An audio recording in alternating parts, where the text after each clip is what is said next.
السلام علیکم ورحمۃ اللہ وبرکاتہ۔ ناظرین اور سامعین، امید ہے کہ آپ حضرات خیر و عافیت سے ہوں گے۔ جیسا کہ آپ حضرات کو معلوم ہے کہ 2 دن قبل ایک بہت ہی دکھ بھری اور درد بھری خبر آپ کے ساتھ شیئر کی گئی تھی کہ جمعیت علماء ہند مولانا ارشد مدنی قانونی امداد کمیٹی کے سربراہ جناب گلزار احمد اعظمی رحمۃ اللہ علیہ اس دار فانی سے دار بقا کی طرف رخصت ہو گئے تھے، کوچ کر گئے تھے۔ آپ حضرات ان کے لیے دعائے مغفرت کریں کہ اللہ تبارک و تعالیٰ ان کی خدمات کو قبول فرمائے۔ چنانچہ اب مولانا ارشد مدنی صاحب نے ان کے بارے میں بہت ہی بڑا بیان دیا ہے۔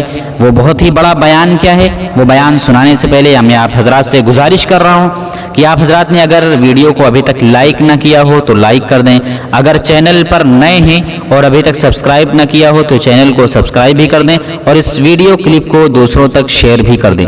وہ بیان کیا ہے جو مولانا ارشد مدنی کی طرف منسوب ہے؟ اصل میں ان کے ٹویٹر اکاؤنٹ سے یہ بیان لیا گیا ہے۔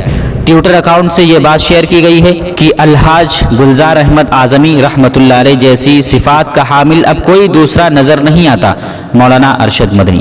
اور آگے یہ بات کہی گئی ہے کہ الحاج گلزار احمد اعظمی کا انتقال ملت کے لیے بڑا خسارہ مولانا ارشد مدنی۔ یقیناً الحاج گلزار احمد اعظمی رحمۃ اللہ علیہ کی بہت خدمات رہی ہیں، جنہوں نے جمعیت علماء کے پلیٹ فارم سے بہت ساری خدمتیں انجام دی ہیں۔ آپ حضرات ان کے لیے دعا فرمائیں کہ اللہ تبارک و تعالیٰ ان کی خدمات کو قبول فرمائے، ان کی مغفرت فرمائے، لواحقین کو صبر جمیل عطا فرمائے اور جمعیت علماء ہند کو ان کا نعم البدل عطا فرمائے۔ اس ویڈیو کلپ کو دوسروں تک شیئر بھی کر دیں۔ جزاک اللہ۔ السلام علیکم ورحمۃ اللہ وبرکاتہ۔